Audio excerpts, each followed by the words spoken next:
Hi, this is Lee Garrett and welcome to another weekly tip video. It's that time again when we have updates to iOS, with iOS 17.4 recently dropping, so I thought I'd do a quick roll-up video of the features introduced, as well as cover a couple of the features that came with 17.3, because both updates have actually been quite substantial. Now we'll start with the 17.3 updates first, and I think the most important feature that I'm going to cover in this video, which is stolen device protection.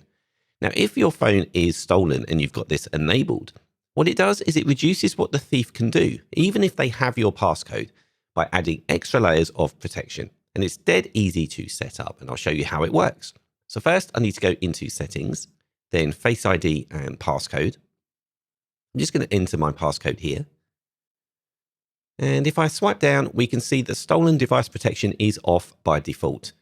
Now, almost everyone that I've heard speaking about this does think it should be on by default, and I have to say I do agree with this standpoint. So I'll tap it and then flick this toggle here to turn it on.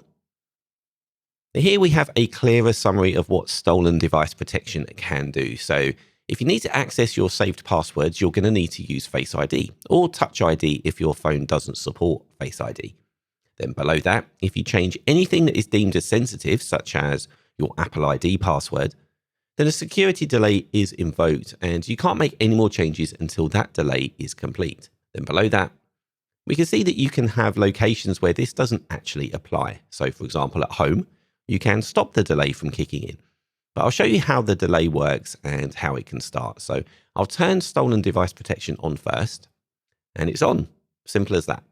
So what does that mean right now? Well, right now I will need my Face ID to access any passwords, to use any payment methods.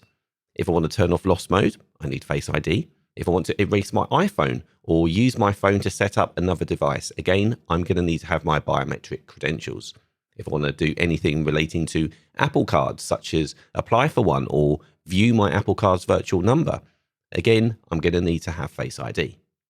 Now at the bottom here, this is where you can change where the security delay will take place, which gives you an extra layer of security on top of all of that. So do you want it to just apply when you're away from familiar locations? And these are defined as home, work, or other places where you regularly use your iPhone.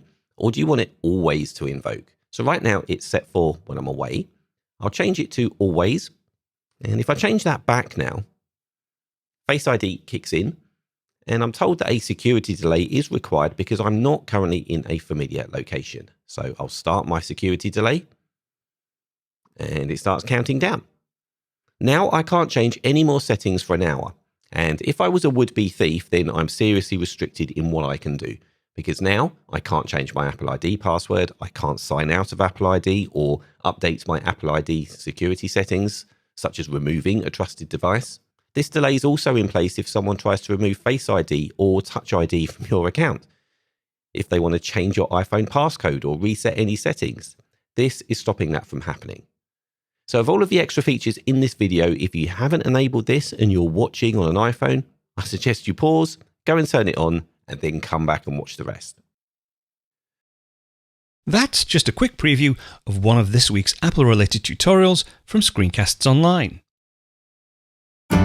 Screencasts Online is your premium source of Apple-related video tutorials.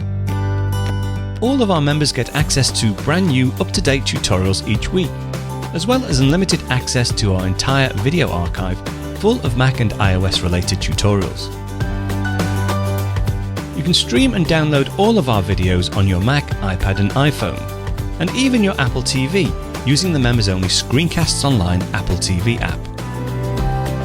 Membership also includes a complimentary subscription to the digital Screencasts Online monthly magazine, published each month and packed with videos, articles, reviews, as well as hints and tips covering all aspects of the Mac, iPad, iPhone, and all of the other fantastic Apple products.